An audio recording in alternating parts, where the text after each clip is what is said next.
listeners, welcome back to another In the Meadows podcast. I'm your host Zainab, and here I am with a very special guest. Would you like to introduce yourself? Thank you, Zainab. Yes, I'm Lola, and I'm a PhD student at University College London.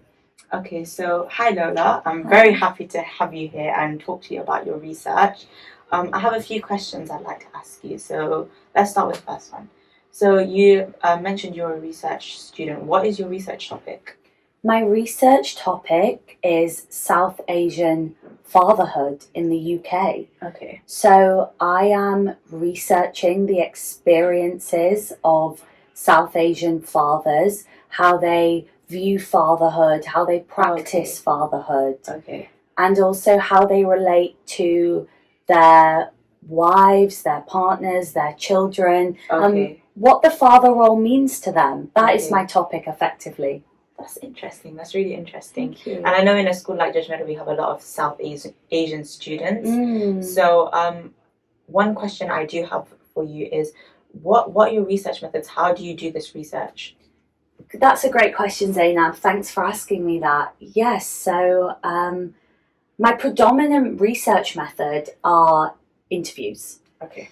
And basically, that's just a chat, similar to the one that we're having now. So I think, an interview sounds really formal, but how I am collecting this data and doing this research is just being in the community and getting to know different families and speaking to them about their experiences. And the interviews are led by what the participant would like to tell me about what aspects of fatherhood are important to them. So what sort of questions would you ask them? Is it like a list of questions you have? It's less formal than a list of questions. Okay. In an interview, there are certain topics that I like to draw on. And certain themes. So, for example, around how fathers negotiate paid work and the work that they do in the home. So unpaid work. Yes, unpaid work. So the intersections of that. But like I said, because each interview is guided by what is important to the individual man, or also I've been interviewing women and mothers too. So it's each interview is very different. So there isn't a set list of questions. It's broadly speaking, just speaking to mothers and fathers about what's important to them in their role as parents and what challenges they face and what it's like being a parent in Leicester and how supported they feel in that role or not, depending. What I know I haven't asked told you about this question, but what sort of things have you found in your research so far? That's a great question, Zainab. So my research is in its very early stages at the moment, which is part of the reason I'm on this podcast to say I'm a student and I'm looking for some help with recruitment if anyone would like to speak with me. But, I've recently moved to Leicester and I really love Leicester because there's a huge South Asian community here and I've met people from so many different communities and everyone's been so welcoming. And so what I've found so far in my research is that there's a vast diversity within the South Asian community. And I've found a lot of different things. So like I said, it's in its early stages, so probably too early to speak in broad terms, but a lot of themes have been the importance of caregiving to men and to fathers is coming up a lot at the moment. And also the different roles that men and women have in the household and how they communicate with one another and their children. A lot of my research actually so far has touched on belonging within the UK. So some families I've spoken with are migrant families, relatively recent migrants to the UK. And so we have been discussing the importance of transmitting knowledge and values from the home culture to raising children in the UK.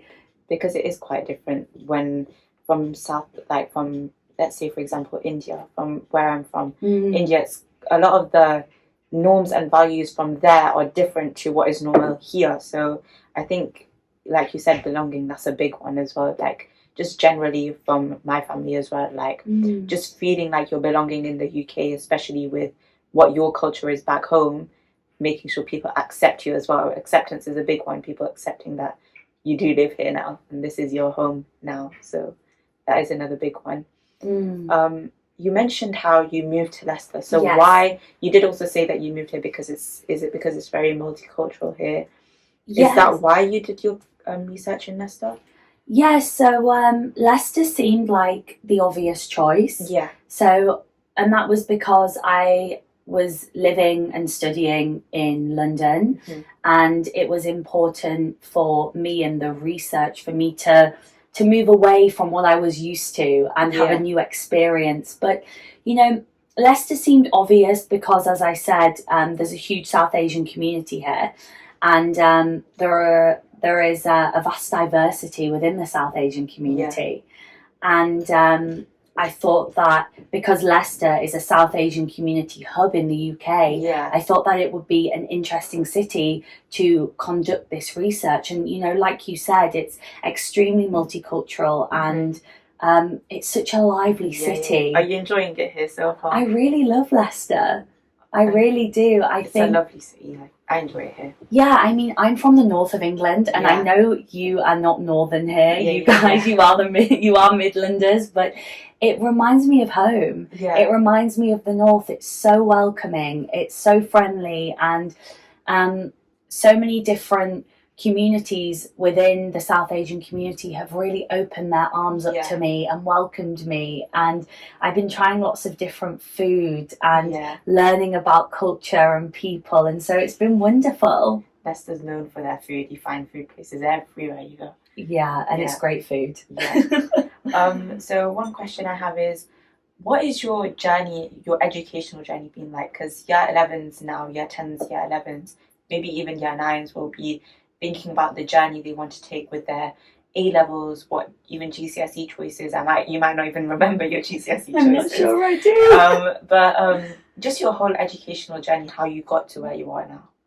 Yes, of course. So I went to a state school as well, in the north of England, like I said. I had a wide range of GCSEs that I did.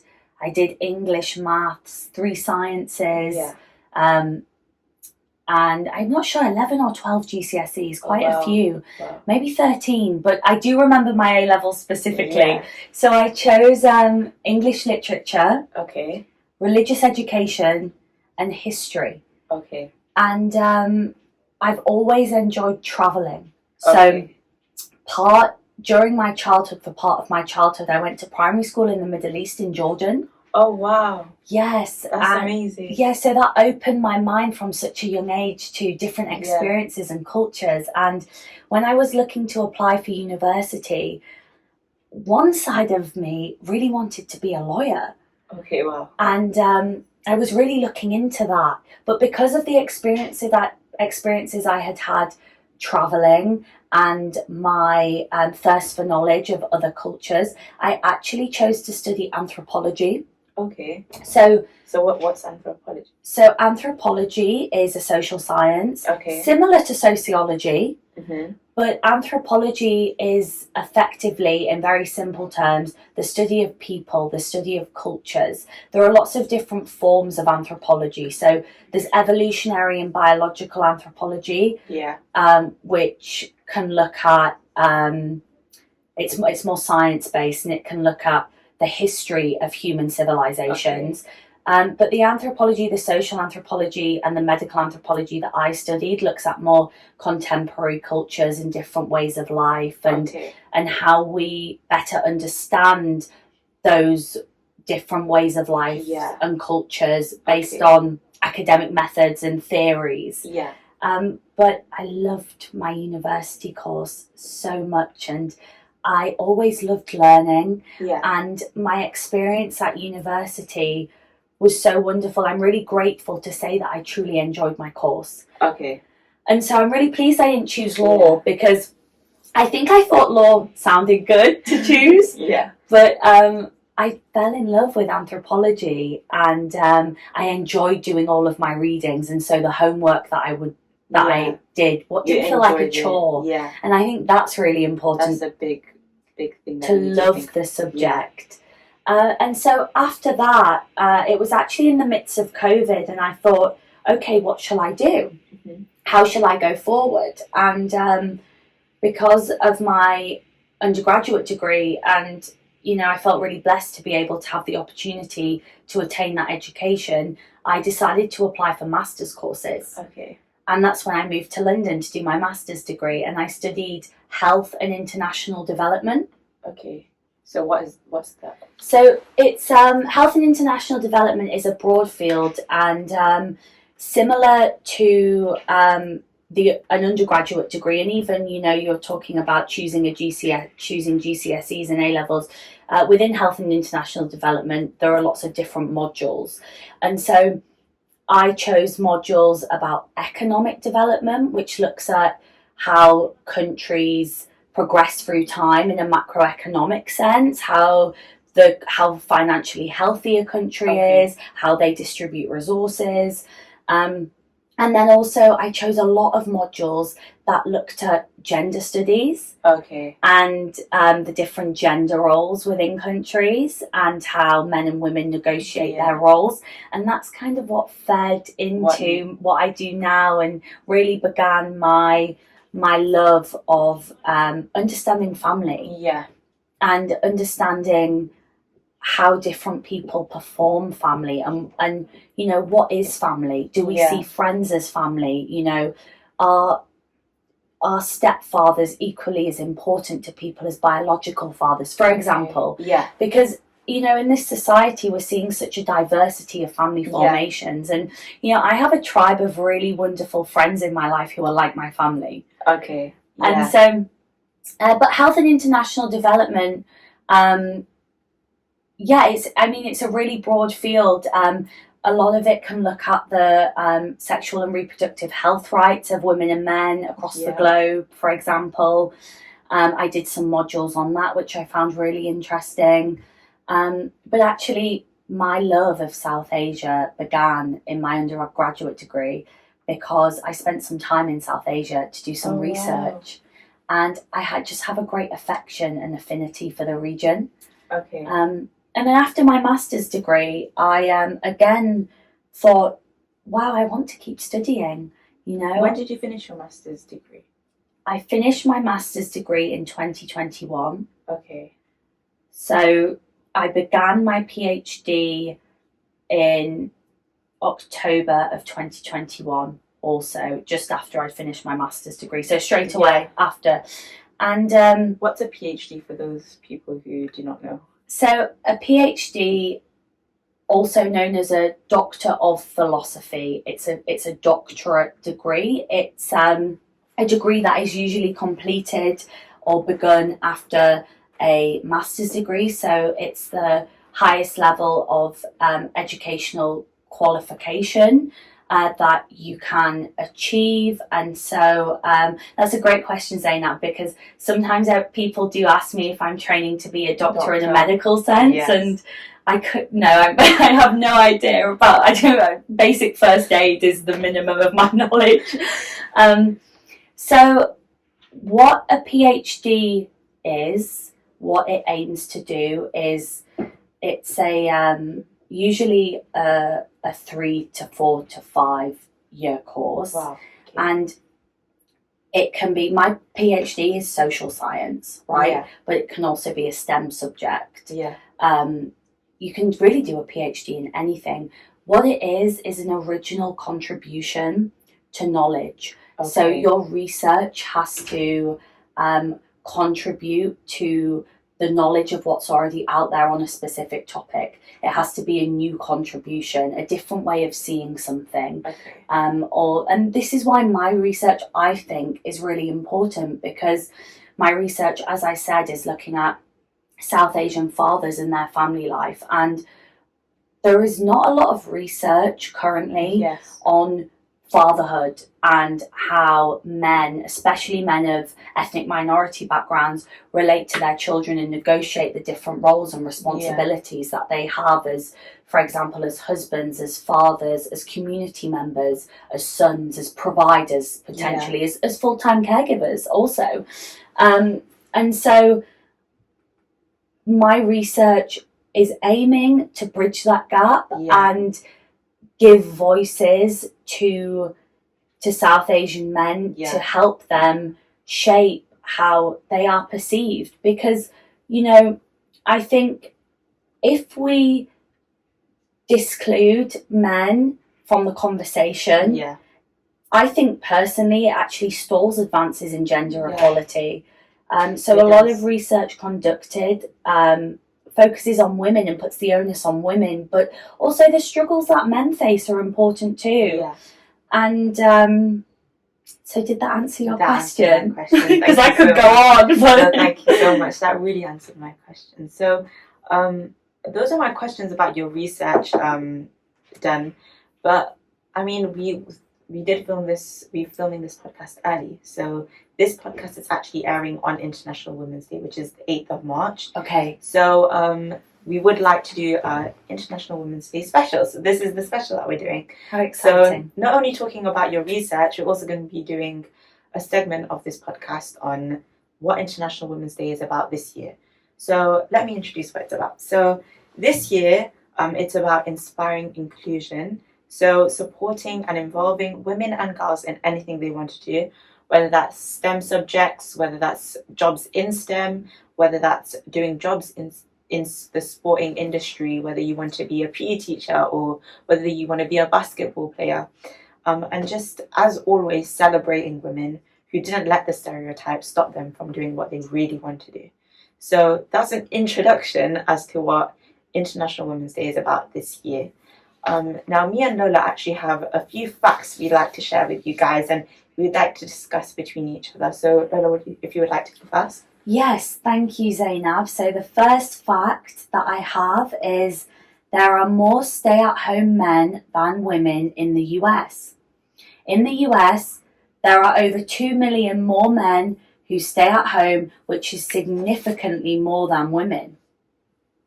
I think that's really interesting, and I think it links to your research as well. It does, Zainab. This is a really interesting fact. I think that this shows also, you know, the progress that women have witnessed in their working lives. You know, that the fact that actually more men stay at home. The research part of my brain would love to know more is men, what kind of men, are they fathers? But this is a wonderful fact, and I think it does link to my research because it's a really important reminder that I think sometimes in society we can group women and men into certain roles. And I think a stereotype is that we expect men to be out of the home, to be earning the money, or we just assume that women are doing the lion's share of the care work in the home, and you know that may be true as well, but things are changing, and research does suggest that men want to be at home more with their families. Men do caregiving work in the home, and I think this is why research is so important, so we can learn these things and understand these things better. And maybe these stereotypes of generalizing that most women do stay in the home doing the caring roles, that's not really true, is it? Because in the US, it seems like more men are staying at home to do those caring roles. So yes, and it also shows the opportunities that women have. Mm-hmm. And, you know, there are still issues, I think, in this society that we live in with the gender wage gap. But this, to me, suggests that women are able to earn enough money to support a household, and that has to be a positive thing to hear on International Women's Day. Yes, it is. It's a really good thing to hear. A fact I have is the first computer programmer was a woman. Ada Lovelace was the first person to recognize the full potential of a computing machine. For example, the computer. She was one of the first computer programmers in the world. Now, we use computers in our everyday life. We do. We're using one to help us film this podcast right now. We use it. We have IT lessons in school. We're always using them. All the teachers will use them to provide your lessons. And the fact that that was created by a woman, that feels so empowering, that even though in everyday life people say that, maybe women aren't able to do things as technical as this, especially with stereotypes that are out there. Women aren't technical and they can't do hard things like that. But the proof is right here. The computer program was created by a woman. I think Ada Lovelace should give herself a pat on the back. So a massive shout out to Ada Lovelace. Yes. And it's amazing that she has been given this credit as well.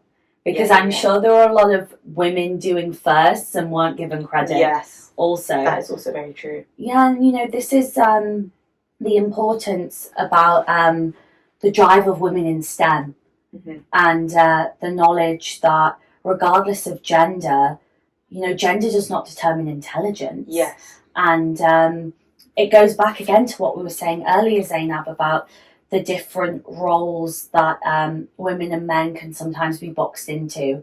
And so it works both ways. I know that there can be discrimination against men for doing a caring role, like being a nurse, for example.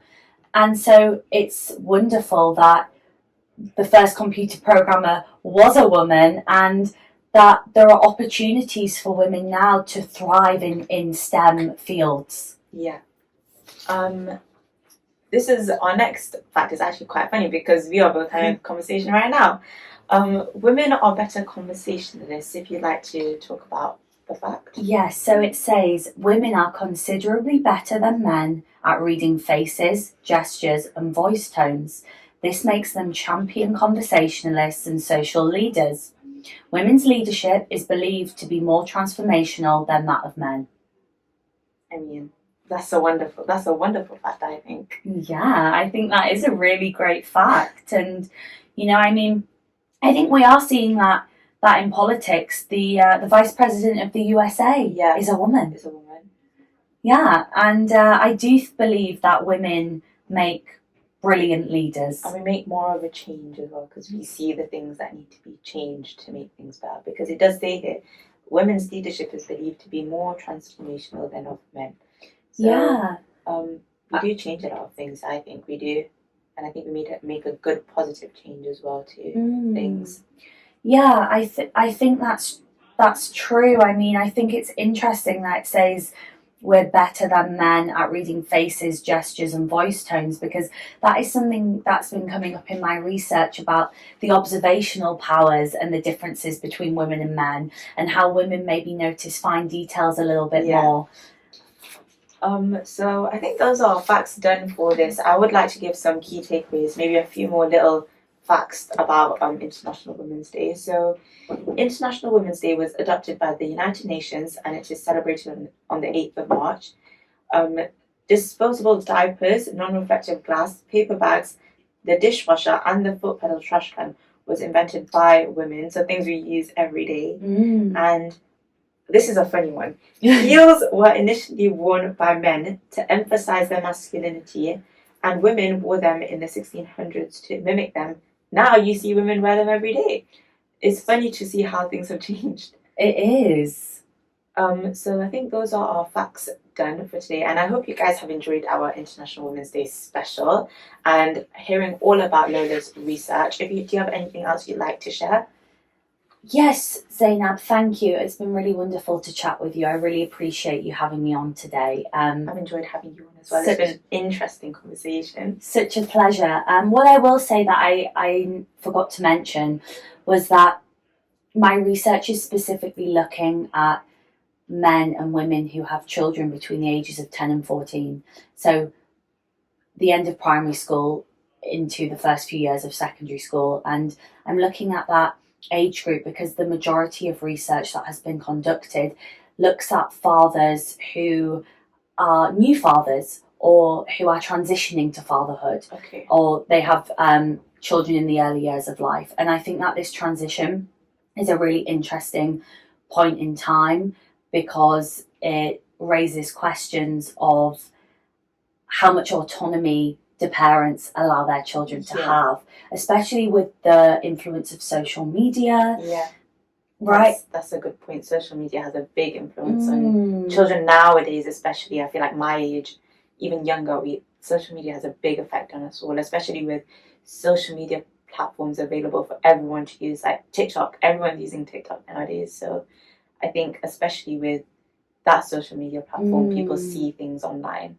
Yeah, exactly. And so it's interesting to speak with parents about the challenges that they may face at that transition, when children are physically maturing as well as emotionally, developmentally. And so what I would say is, if you are a parent, you're a South Asian dad or a mum, and you have children in that age bracket, and you've enjoyed the conversation that Zainab and I have had, and you would like to chat to me more about your experiences of parenthood and family life, my details will be in the description, my contact details, and I would love to hear from you. Well, it's been lovely having you on, Lola. Thank you. I do have a few notices, so make sure that you are reading the newsletter that Mr. Chowdhury sends out to you. Even parents, make sure you're reading the newsletter. We do have interesting information about clubs and things that have been going on throughout the week. We have lots going on at Judgemeadow. For example, we have our Interfaith Ramadan Iftar party, so make sure you're keeping an eye on our Instagram, our YouTube, and the newsletter for that. It's been a joy having you on, Lola. Thank you so much for coming on, and I hope you guys have enjoyed the podcast as much as me. So make sure you tune in for the next one. Bye. Thanks, Zainab.